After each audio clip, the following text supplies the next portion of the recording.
Bagong lahat, ito yung mga notable na natitirang free agent ngayon. Ang una dyan si Bradley Beal na hanggang ngayon wala pa ring team. Last season, bago siya makadugas, makakuha ng kontrata sa Suns, hindi rin niya natapos yung season sa Clippers dahil nagkaroon siya ng injury. Meron siyang 7 million, bayad pa rin. Paldo na, hindi pa pagod. Hindi kaya karmahin tong si Bill dahil based sa insider na Miami, hindi ganun kakonbinsido ang team na kunin si Bradley Beal. Baka daw dugasan din sila. Hindi rin ganun ka-active ang side ni Bill sa free agency ngayon. Ikaw ba naman yung merong 19 million kada taon until 2030? Hindi ka papagod. Ang isa pa kasing kinukonek talaga sa Miami si Russell Westbrook. Siya ang best available backup point guard sa market ngayon so far para sa Miami Heat at dahil na rin sa kontrata yon. Based din sa report, hindi sasali si Westbrook sa Miami kung sasali din doon si LeBron. Based kay Mark Stein, hindi pa ready na mag-retire si Westbrook at hindi rin kukuha ng overseas na kontrata lalo na sa China. Baka daw gawin siyang memes. Bukod sa Miami, ang team na posibleng mapuntahan pa ni Westbrook ay bumalik siya ng Wizards. Yun pa ang isang team na merong available roster spot.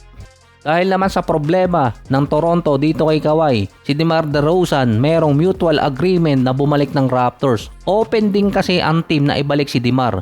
Kailangan lang di umanong mag-adjust ni DeMar sa role at contract na dinidiscuss ngayon. Base kasi doon, on track na kasi na papunta sa Raptors itong si DeMar DeRozan. At kailangan lang gawin nitong si DeMar DeRozan ay maging 6-man at baguhin yung role niya pati minutes kasi meron na mga young player ngayon sa Toronto na kailangan nilang i-improve. Na posible doon maging limited na si DeMar pagdating sa minuto. Huling beses kasing naging 6-man si DeMar, rookie season pa lang niya. Parang kukunin niya yung role na katulad ng kay Klay Thompson. Pero yung kay Klay natagalan bago naging 6-man. Dito kay DeMar, oras na pumirma siya ng Raptors, automatic 6-man siya. Meron na rin Colin Murray Boyles at Jacoby Walter na ini-improve ng Toronto. May iwan din si Scottie Barnes, RJ Barrett at Emmanuel Quickley na magiging long term ng Raptors. Based din sa cap space ngayon ng Toronto, mula 18 million ni DeMar, minimum contract na lang din ang possible maibigay sa kanya. Dalawang adjustment ang kailangan gawin ni DeMar para makapirma siya sa Raptors at magkaroon din talaga ng interest na pabalikin siya ng Toronto. Based naman kay Mark Stein at Jake Fisher, dinikline ng Atlanta Hawks ang sign and trade offer ng Lakers kay Kuminga, kapalit si Bando. Para din yun sa cap space. Mukhang ibibigay ng Lakers yung 20 to 25 million kada taon na hinihingi ni Kuminga. Parang sinakyan lang din ng Lakers yung trip ni Kuminga ngayon. Gising na gising kasi ngayon si Rob Pelinka pero parang gusto niyang pakantahin ng alapaap itong si Kuminga kasi ibibigay ang hilig. Ang rason di umano ng Lakers kaya nila hinahabol si Kuminga bukod sa may itsura din na trip nitong si Pelinka, kailangan kasi nila ng starting small forward. Hindi di umano ilalagay si Quentin Grimes at itong si Sir Williams sa starting small forward at ang pinaka-possible best option nila si Kuminga na malakas ang loob na humingi ng malaking kontrata. Pero mukhang may tama din naman si Kuminga eh. Dahil kung maglalaro siya sa Lakers, malamang siya ang sisihin kapag natalo kaya talagang hihingi siya ng malaking kontrata. Ngayon, hindi interesado ang Hawks na i-sign and trade itong si Kuminga kung walang draft picks na kasama. Ngayon, hindi interesado ang Atlanta Hawks na sign and trade si Kuminga kung walang kasamang draft picks. Actually, unrestricted na itong si Kuminga. Kaso kailangan niya ng tulong ng Hawks para maisiksik siya sa cap space ng Lakers via sign and trade. Or kailangan muna siyang isign ng Hawks tapos i-trade. Kahit saan team kasi pumunta itong si Kuminga pwede. Kaso wala naman kasing magbigay sa kanya ng malaking offer na hindi siya mapipigilan ng Atlanta. Hindi naman kasi problema kung makuha ng Lakers si Kuminga or hindi eh. Dahil ang hinahabol ng Lakers yung mga plug and play na player. Hindi naman sila nagde-develop ng player bukod siguro dito kay Austin Reeves. Isa pa si Kuminga yung tipo ng player na small forward na hindi 3-and-D. Dahil mismong galing kay Steve Kerr dati, puro pasikat ang ginagawa nito si Kuminga. Nagkakaroon ng problema sa defense. Kapag binigyan si Kuminga ng ganong kalaking kontrata, papatak siya ng top 4 or top 5 player na may pinakamataas na kontrata sa Lakers at hindi siya basta-basta maibabangko ni JJ Redick. Si Jalen Duren naman ng Pistons wala pa rin at pinipressure ngayon na sundan ang ginawa ni Wembanyama na nagkaroon ng pay cut. Pero iba kasi yung kay Wemby kumpara kay Duren.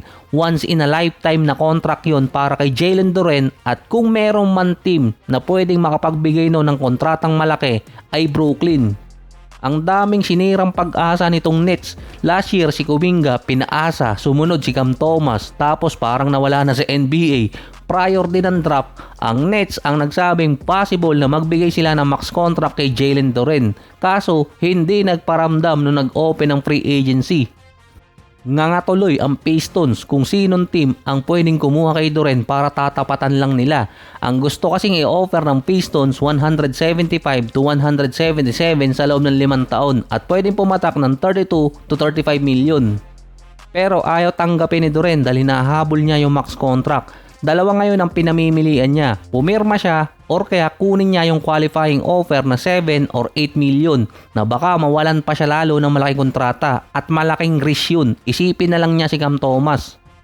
Saka kakaiba yung free agency ngayon, hindi katulad nung bagong mag 2023. Dati kasi yung mga katulad ni Jalen Duren, DeMar DeRozan, Bradley Beal, kahit pa yung style ni Russell Westbrook or kaya si Kuminga, madaling nakakakuha ng kontrata. Ngayon kahit all-star na, hirap pa. Tulad din ni Benedict Mathurin na available pa ngayon sa free agency. Based sa report, parang ayaw kasing i-retain ng Clippers. Wala ring team ang may offer sa kanya kahit pa nag-average siya ng double digit last season. Ang pinaka-ideal kay Mathurin, gamitin din siya sa sign and trade para makapirma siya ng at least mid-level exception.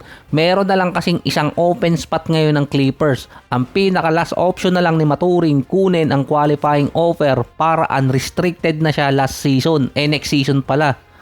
Sabi pa naman dati ni Mathurin nung rookie season niya, kailangan patunayan ni Lebron sa kanya na mas magaling si Lebron. Kaso ngayon, kailangan muna magkaroon ng team ni Mathurin.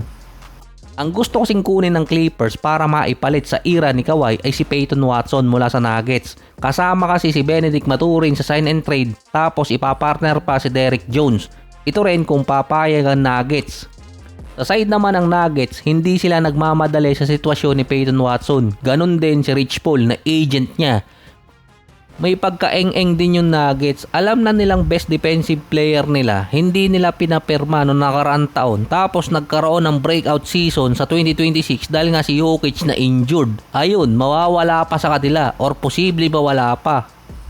Meron naman kasi mga teams na naghahabol kay Peyton Watson pero hindi naman sila nagmamadali. Ang Nuggets handang tapatan ang kahit anong i-offer ng kabilang team. Pero sumama na rin kasi ngayon ang Milwaukee Bucks na gusto makakuha kay Watson via sign and trade din. Ang posible kasi nilang ipalit ay yung mga player na nakuha nila sa Miami katulad ni Haku Sionis at Jaime Jaquez Jr. na eligible na rin sa contract extension. Siya yung legit 6-man last year. Estimated kasi 90 million sa 4 na taon ang pwedeng makuhang kontrata. Hindi pa siya nakakapirma. Kaya pwede pa magamit itong si Jaquez pamalit sa sign and trade dito kay Watson kung itutuloy nitong Milwaukee Bucks dahil naghahabol talaga kay Peyton Watson ngayon yung Clippers.